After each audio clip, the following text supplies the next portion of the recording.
Okay. Good afternoon, everybody. Thank you for joining us. Welcome. I want to welcome Brad Cornell, who's the Policy Director for Audubon of the Western Everglades. And Audubon has been, over the years, focused on habitat and natural resource preservation, especially land development, smart growth, wetland preservation, and increasingly biodiversity and natural solutions. So Brad has been the policy director since 2005. He's our main advocate leader for conservation collier, which we all know. And I'm going to turn it over to Brad for our presentation this afternoon. Thank you, Lynn. I appreciate your asking me to join. And just as a technical question, I see notices of people. Should I click admit? Oh, I'm doing that as they arrive. Okay, all right. So I'll Yeah. I'll ignore those. All right. Okay. Thanks, Patricia. Yeah. So thank you very much for inviting me to speak to the League of Women Voters of Collier County. It's an honor to do that. And my boss, Bridget Washburn, who is the executive director for Audubon Western Everglades, and I had shared with the Environmental Affairs Committee some information along the lines of what I'm going to share today. And this is about a new campaign that we have called Nature Where We Live. And so I'm going to start by sharing my screen so that I can show you some slides and illustrate this a little bit, which might help. Here we go. And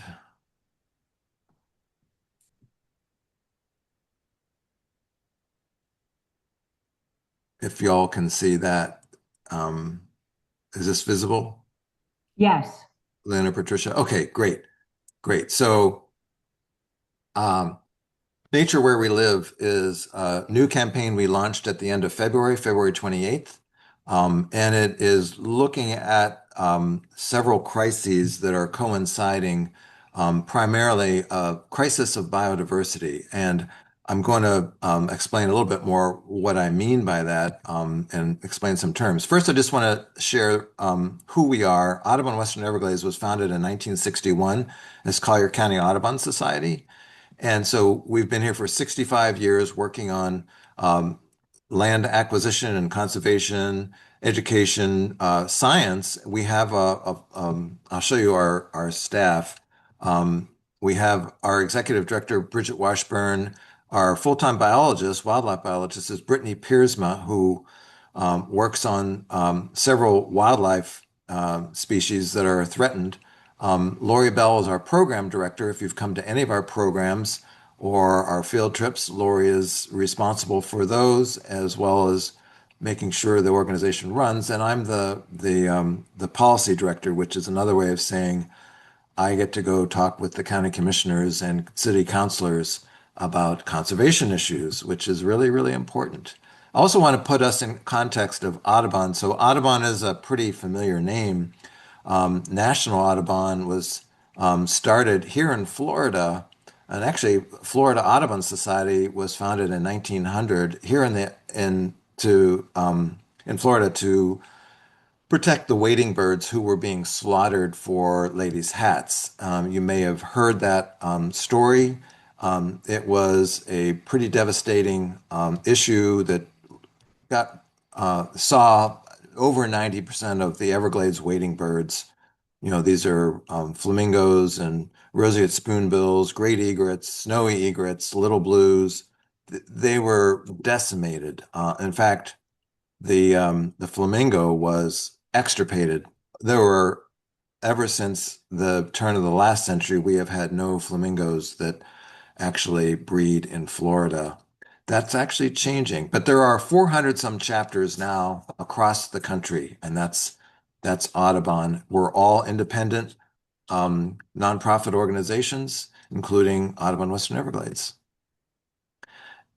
As our name implies, our backyard is the Everglades. And frankly, many of us moved here for the nature of this place. We love the beauty, we love the resources, going to Corkscrew Swamp Sanctuary or to Big Cypress National Preserve or Collier Seminole State Park or the Fakahatchee Everglades National Park. These are amazing resources that are really surrounding us, and our economy depends on them, as well as our very existence. These resources, and especially the water, and the wildlife sustain us, and they're really important to our prosperity. There are problems, however, that many of you are aware of through the media and certainly firsthand experience. Extreme weather has been increasing, both in terms of drought, and we're in a severe drought right now, as you know, one of the worst droughts we've had in memory, so bad that the Water Management District declared a never before declared modified phase 4 water shortage emergency in Cape Coral. And Cape Coral's aquifer that they use for irrigation and for water supply is becoming dangerously close to collapsing because of the severe reduction in groundwater levels in that area. And there's also been fires. We had a 35,000 acre wildfire burning for several weeks in Big Cypress this spring because of the drought. This is a map that NOAA, the National Oceanic and Atmospheric Administration, used to put out, they don't anymore, but they used to put out to track billion-dollar plus disasters, weather disasters. And this was the year in 2023, the last one that they put out, where the Lahaina fire that destroyed that whole town in Hawaii happened, and Hurricane Idalia here in Florida and through the Midwest, and tornadoes and storms. And additionally, we have heard and read studies that are very, very concerning about biodiversity. Namely, one particular study done in 2019 looked at the populations of and numbers of birds in North America and found that in the last 50 years, we have lost almost 30% of North American birds permanently. That's almost 3 billion birds that have disappeared from North America. So when people look around their backyard and say, where are the birds?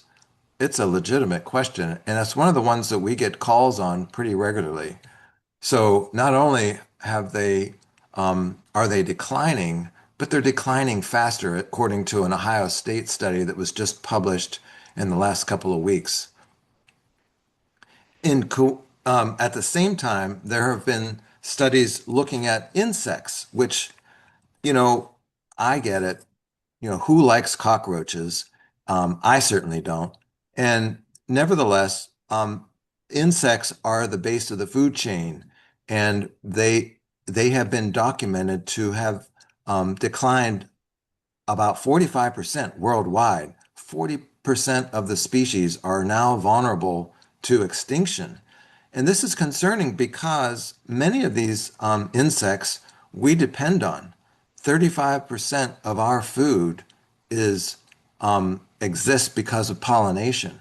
So pollinators are, of course, bees, moths, butterflies, even birds. And so with their decline, that threatens our food supply. Why are these insects declining? There's light pollution, loss of habitat to industrial agriculture.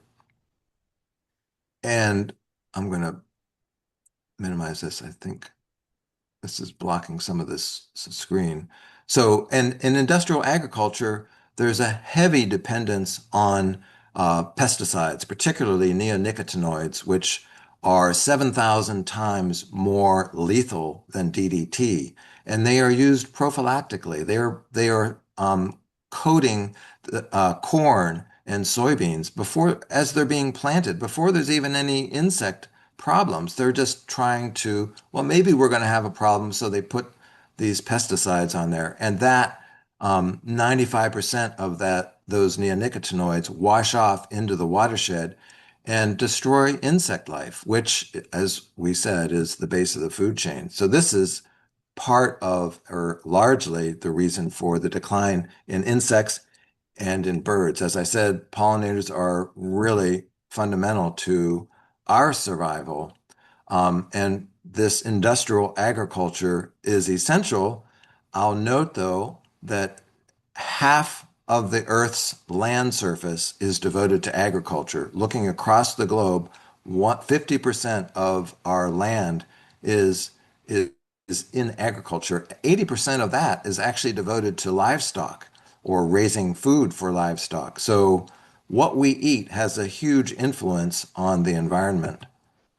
Another big threat is the loss of wetlands. We have lost 80,000 acres of wetlands every year to development and drainage and agriculture nationwide. And here in Southwest Florida, that figure is 30,000 acres have been lost since 1996, and they continue to be lost. What you see on the right here in this screen is agricultural fields that surround the Corkscrew Marsh, which is just northwest of Immokalee. As part of the cruise system, it's a really important watershed feature that holds water and is important habitat for many birds and even the Florida panther. So what's the solution to this? We've got to figure out a way to protect and restore more native habitat. And there's no getting around that. It's pretty logical. A very, very famous scientist named Edward O. Wilson, E.O. Wilson, he passed away a couple years ago. He is known, he was one of the world's most expert ant scientists, but he also wrote books about biodiversity and has noticed these negative trends in biodiversity. We're in the midst of extinction rates that are 1,000 times the background rate. And so he wrote this book called Half Earth. And it was about his thought that, and it's actually a very well considered thought, that if we could save the right half of habitats and important places around the world, we could rescue and preserve 85% of the world's biodiversity. And so here's his list. He went to scientists all over the world and said, tell me what you think is we cannot lose these. And here are a number of those places around the world that Dr. Wilson had identified as we cannot lose these. So this is a global response, and it requires some response. Regionally, here in Florida and in Southwest Florida, we need to do the same. Land acquisition is absolutely critical. So Conservation Collier, Florida Forever, Lee County Conservation 2020, buying the Florida Wildlife Corridor, which is an 8 million acre to-do list, not a small task. Everglades restoration is absolutely critical. What you see here on the right is right here in Collier County. It's the Merritt Canal in the Picayune Strand Restoration Project. This is done. That project was actually completed after over $700 million were invested in land acquisition and engineering and filling in canals that were dug 50 years ago or 60 years ago. They are actually putting nature back, putting water back on the landscape and rehydrating wetlands that have been dried for decades. And the lesson in that is that restoration actually works. If we give nature a chance, she comes back. And it's not much of a chance we need to give her, but we need to give her a little bit of room, and restoration works.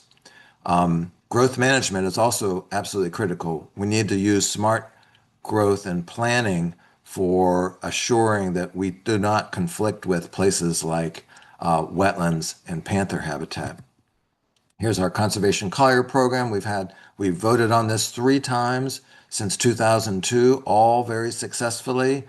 The second time was 82% of us approved it, 77% in 2020 was the most recent. And that program still is generating about 30 to 35 million dollars a year for land acquisition right here in Collier County. We need to make sure those commissioners know that we all support that. And here's E.O. Wilson's famous quote that insects are the little things that run the world. And when you think about that, you realize insects are declining, birds are declining. Is there a relationship? And this guy named Dr. Doug Ptolemy, another entomologist, who's pretty famous now, wrote a study where he looked at these data on both insects and birds and found that of the birds that are declining quickly and severely, over 300 species of them, they were all insectivorous. In other words, they depended on insects for some or all of their life history. And so without these insects, these birds are not going to survive. They're going to decline. And so that raises a big question for us. What are we going to do? Now that we know there's a connection between agriculture, pesticides, land use, restoration, insects, and bird decline, these are all things that affect where we live. And so this is why Audubon Western Everglades has launched a new campaign called Nature Where We Live. And the premise of this is basically that, yes, these crises of biodiversity and severe weather and bird declines, these are global crises. They're national scale. We need to act on international and national arenas to make things happen in terms of land acquisition and restoration and rules to protect these important places and the wildlife that depend on them and us and the water resources. But the point here is that the most of what can be done is actually where we live. And the reason we know that is 80% of the United States, for instance, is in private hands, is privately owned, it's not a national park, not a state park. 80% or more are lands that are privately held across the United States.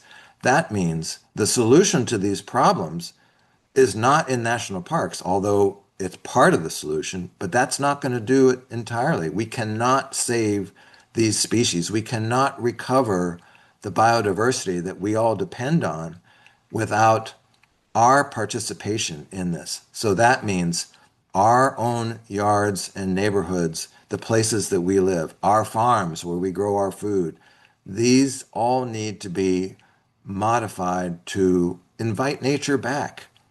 And one of the biggest crops, irrigated crops in the United States, I'll bet you guys know what it is. It's turf grass, lawns. So lawns are the biggest crop, agricultural crop that's irrigated in the United States, 44 million acres. So if we could convert half of our lawns to native plants that insects, pollinators, can use because they can't eat. Insects are very, very specific. They can't eat these exotic plants that like hibiscus or croton or those kind of things. They have to have plants that they've evolved with for eons, native plants. So if we can convert half of our lawns to native plants and wildflowers and trees and ground covers, then we are restoring 20 million acres nationwide. This is what that looks like. Here are neighborhoods with typical grass lawns and not a lot of vegetation. And we need to find a way to move towards half of that being converted to native plants. 20 million acres is more acres than all of these national parks put together. Denali, Great Smoky Mountains National Park. These are huge places. Grand Canyon, the Badlands, Mount Rainier, Grand Tetons, Yosemite and Yellowstone, the Adirondacks. all of those put together do not equal as many acres as we could restore if each of us converted half of our lawns to native plants. So that's encouraging. That means we can do something. We can move the needle on this. I'm showing you a picture here of my front lawn. I live in Naples Park in North Collier County, and this is sunshine mimosa. It has these little purple, pink puffball flowers that come out in the spring. They're just starting to bloom now, and they're beautiful. They look a little bit like something from Dr. Seuss, but this is a native Florida plant, and when these bloom, the bees are all over this. It is amazing to watch. I have some video of just hundreds of bees all over this part of my yard. In fact, a quick aside, last year when this was blooming, there was my neighbor across the street was having a True Green lawn spraying guy come by, and the guy saw my mimosa blooming. I have a picture of him laying down in the street taking a picture of my mimosa because he thought it looked so beautiful. And then he went and sprayed my neighbor's yard with pesticides. And I thought, man, something wrong with this picture. So there are ways that we can convert our yards. Here's some more of my yard with goldenrod and muley grass, pink muley grass, and some dune sunflower and saw palmettos. Here's some gaillardia daisies and tick seed and porterweed, native porterweed. So some wonderful things that really help nature out, give the butterflies and bees and birds actual habitat. This is right across the street near Trader Joe's. This is a stormwater pond, and this is part of this nature where we live as well. Everybody's got stormwater ponds in their neighborhood. There are thousands of these things, and most of them right now look pretty dang ugly because the water is low, we're in a drought, and there's no plantings on the sides along the rim.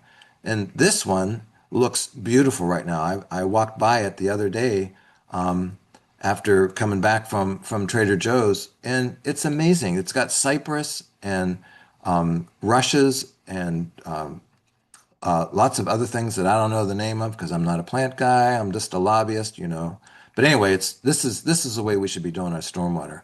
Just wanted to flag too that people don't realize what opportunities there are. So we got to kind of show them. So Audubon Western Everglades got a grant from Greater Naples Leadership and the Community Foundation to partner with Habitat for Humanity in their new Majestic Place community out on the East Trail. And volunteers came out. Earth Tech Environmental, who grew the native plants, donated these plants, and they sent staff out, and it was a marvelous sight. So they planted all these native plants and trees in this neighborhood. Also, we're going to expand this to the park and playground area. I just want to flag also that Brittany Piersma, our biologist, works with gopher tortoises, burrowing owls, and shorebirds, as well as water quality, primarily on Marco Island, but also in Pelican Bay, at Clam Pass, and at Fiddler's Creek and other places, and in the city of Naples. As these species show up, these are wildlife species that are imperiled. They're listed as threatened, gopher tortoises and burrowing owls in particular, and several of the shorebird species like black skimmers are threatened in the state of Florida. And so they're living right amongst us. If you are from Marco Island, you have surely seen the burrowing owls. They're nesting right now. They're just starting their nesting season. They'll be nesting all the way through into the middle of summer in July. And so we have 100 volunteers who are keeping track of them. We got a grant from the city of Marco Island to count how many burrows for gopher tortoises there are just on Marco Island.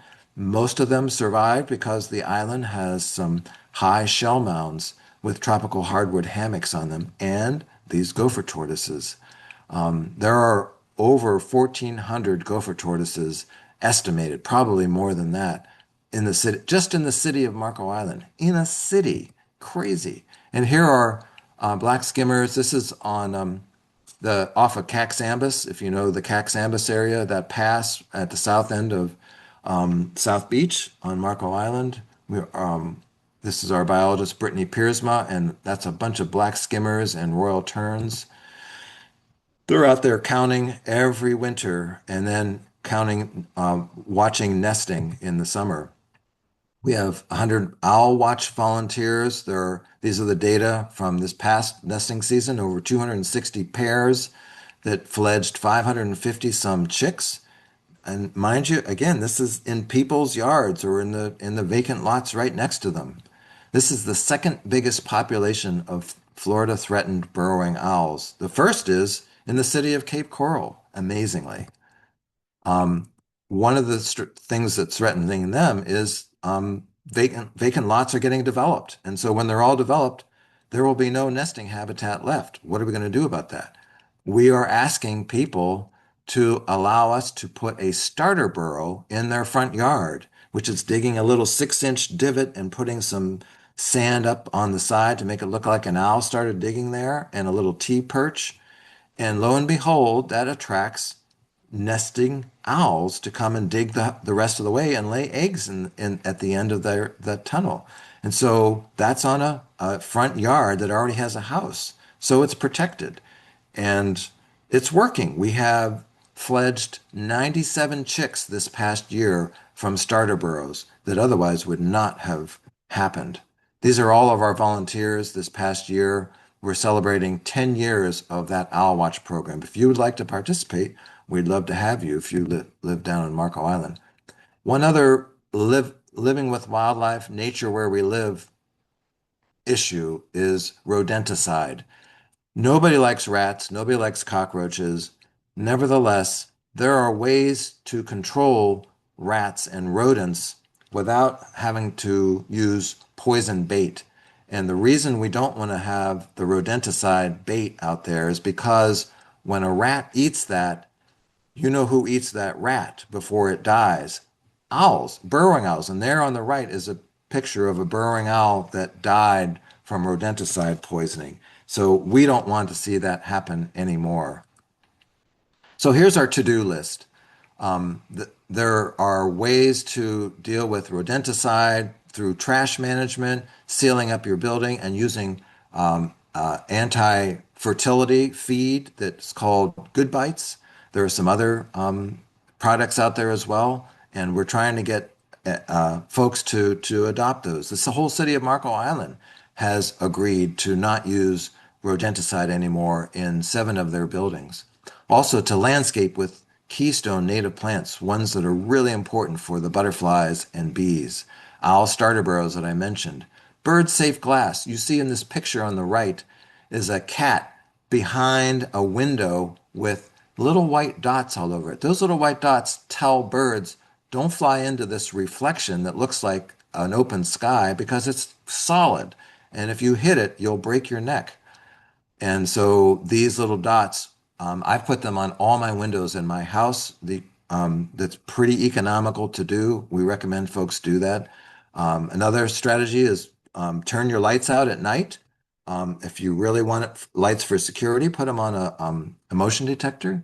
But lights are very disorienting and kill insects. They're not so good for us either. It messes with our circadian rhythms. Cats indoors, cats kill a lot of birds and mammals. Um, Living with wildlife is another way of saying don't let your trash get invaded by bears or coyotes or raccoons or crows. Cover it. Keep it in a secure location. And the last one there is really important. Vote for nature. Vote for Conservation Collier.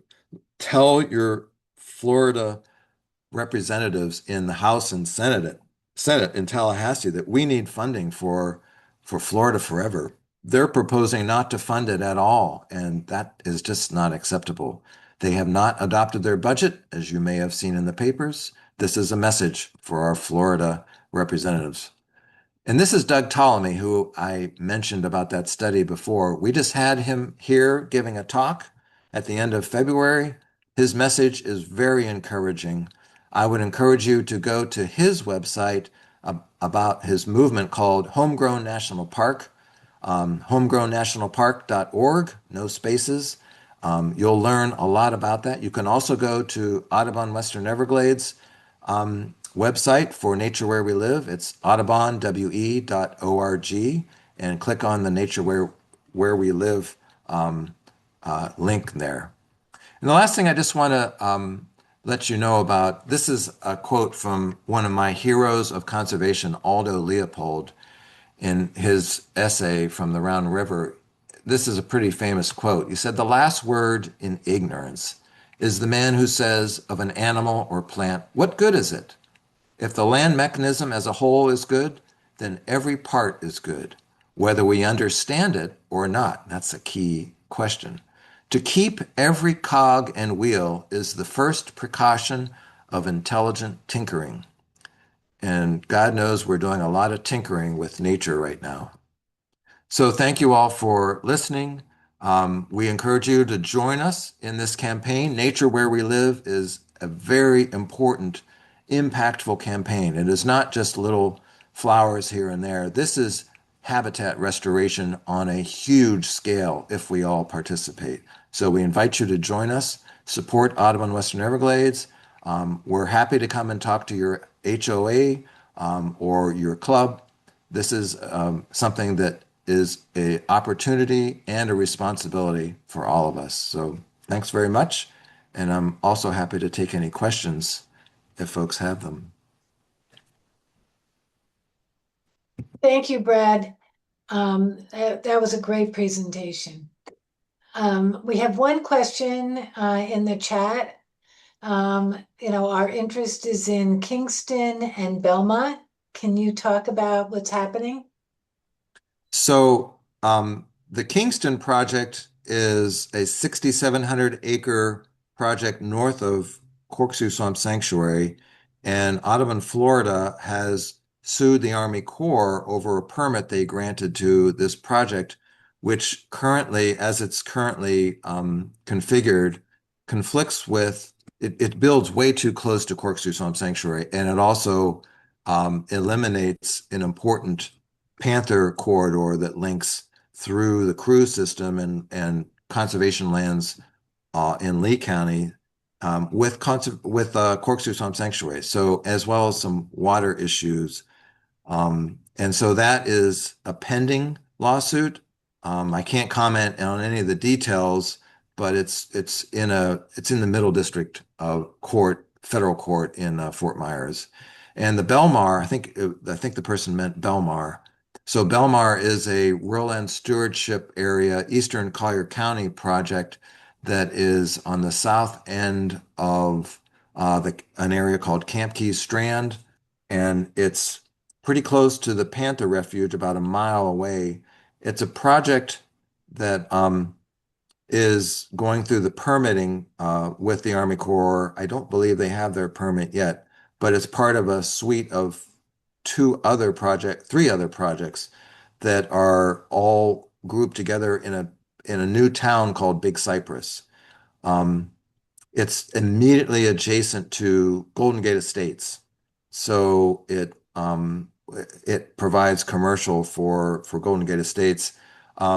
Most of this project we have negotiated significantly with the developer, the landowner, which is Collier Enterprises, and it has been challenged by a couple of conservation groups. I think the Center for Biological Diversity, most notably, and Sierra Club.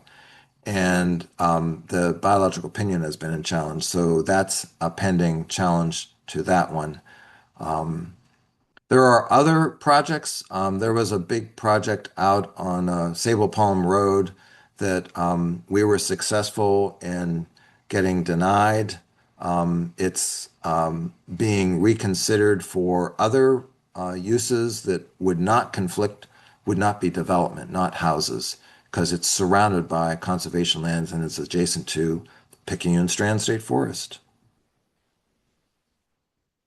Can you talk a little bit more about what happened in Tallahassee and some of the proposed legislation?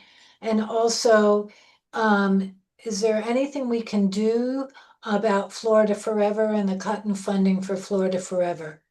Good question. So, as you may have read in the papers, the legislative session, which is 60 days, just finished last week, and they did not pass a budget, which is the only constitutionally mandated thing that they're supposed to do, and they didn't do it. So, it also ended several bad bills, which is a good thing. A couple of bad bills did get passed and are on their way to the governor's desk for being signed.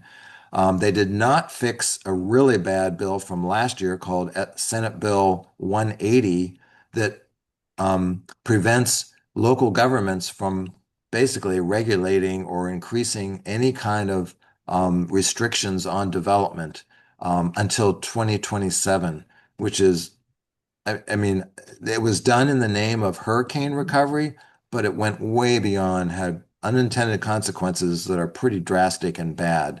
Um, there was no fix for that. They were supposed to be one, and it didn't pass both chambers. In terms of Florida Forever, the House has proposed zero funding. The Senate proposed, I believe, $50 million and the governor asked for $115 million, which is what most of the conservation groups are supporting. Um, it looks like there's going to be a really tough sell to get them to put money into Florida Forever. They are going to come back in the middle of April, we understand, to pass a budget.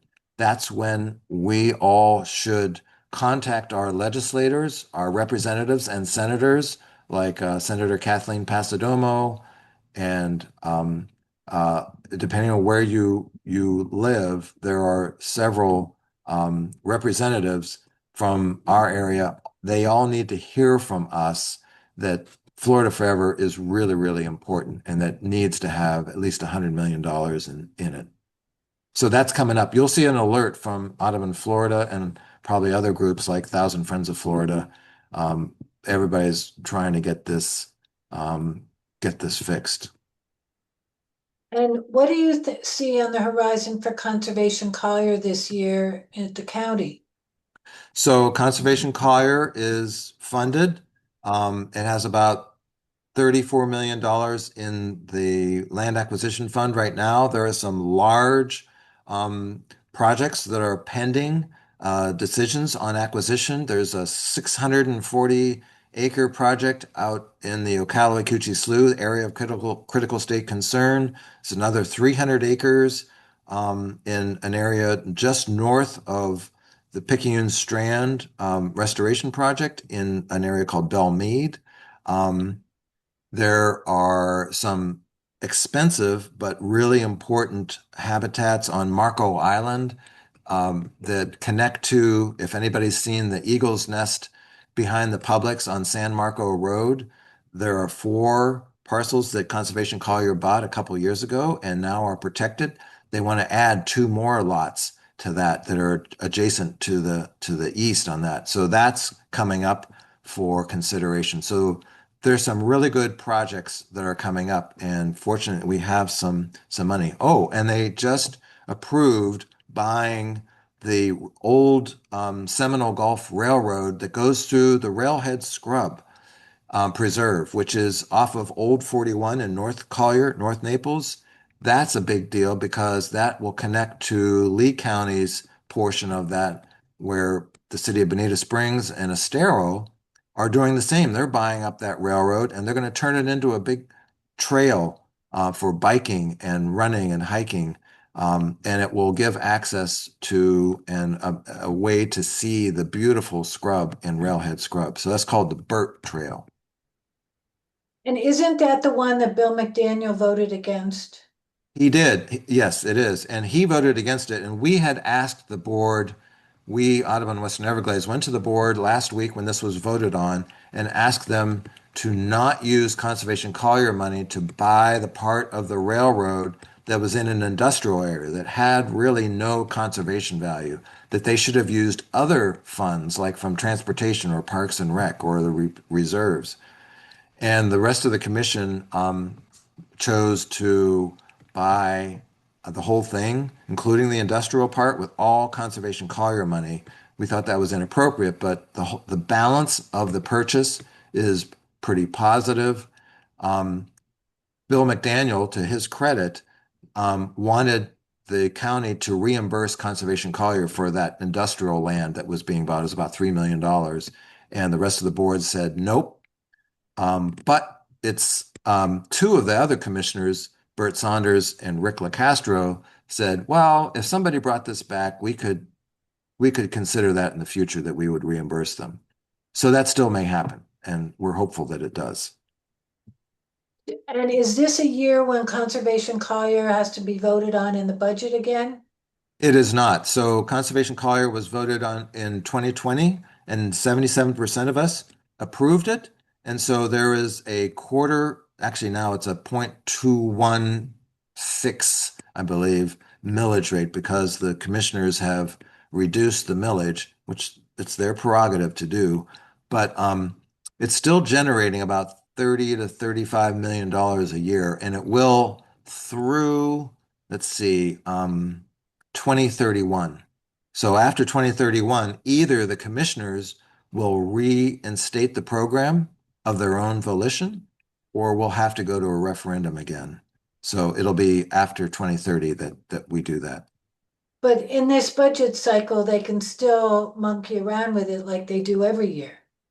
Every year we have to pay attention. It'll be in September when they adopt the budget, and they have heard loud and clear from you all, from Audubon members. They have heard loud and clear that the public, this is one of the most popular programs that the Collier County government has ever done. Please don't mess with it. They have heard that, and so we're hopeful that they have learned that lesson.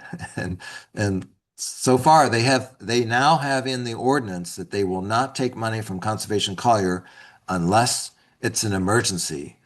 Of course, emergency can be defined a number of ways, but the implication is we get a hurricane and we've got dire straits and we've got to do something. Otherwise, they are pretty much politically obligated to keep funding it as much as they're supposed to. Do you think that the environmental community in the state has the same kind of sway that could cause the legislators to fund Florida forever? Or is, because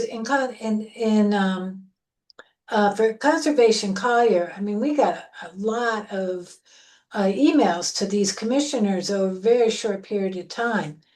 Is it possible that we could do anything like that at the state level? Absolutely. And I think at the state level, it's clear that the sentiment is the same as in Collier County. People in the state of Florida wholeheartedly support conservation land acquisition. So, for instance, 3 years ago, you saw the legislature appropriate 800 and I think it was $850 million for acquiring portions of the Florida Wildlife Corridor. And that was going to be through the DEP and the Florida Forever program. Um, 35,000 acres of that was here, or wait a minute, how much was it? 30,000 acres of that was here in Collier County. Um, so they have in the past shown that they were willing to put money into it. It's just right now, the Speaker of the House, Danny Perez, and the Agriculture Commissioner, Wilton Simpson, do not value the Florida Forever, and don't think that government should own conservation land. So that's the problem. They like the easement program, and we do too. I mean, easements are good. You can keep development away from ranches. Ranches are important. Agriculture, notwithstanding what we just spoke about in terms of pesticides, agriculture is a better land use than putting housetops everywhere, for instance. But there are some times where you just have to go out and buy it the old-fashioned way. Okay. Does anybody else have any other questions for Brad? Well, Thank you so much. This is really fascinating. I enjoyed hearing it a second time. I got more out of it than the first, particularly with the statistics, but I think we're all very passionate about, native plants and, your program. So Nature Where We Live. So I think we'll look forward to following the progress. Thank you. And I'm serious about that offer to speak to HOAs. If you are on an HOA board, my sympathies, but I'm happy to come and present and try and share how impactful this could be. That would be great. We will discuss it at our next meeting and see if we can come up with some opportunities for you. Thanks. Okay. Thank you, everybody, for participating. Thank you, Brad. We appreciate it. And I will see everyone soon. Okay. Okay. Bye. Bye. Bye-bye.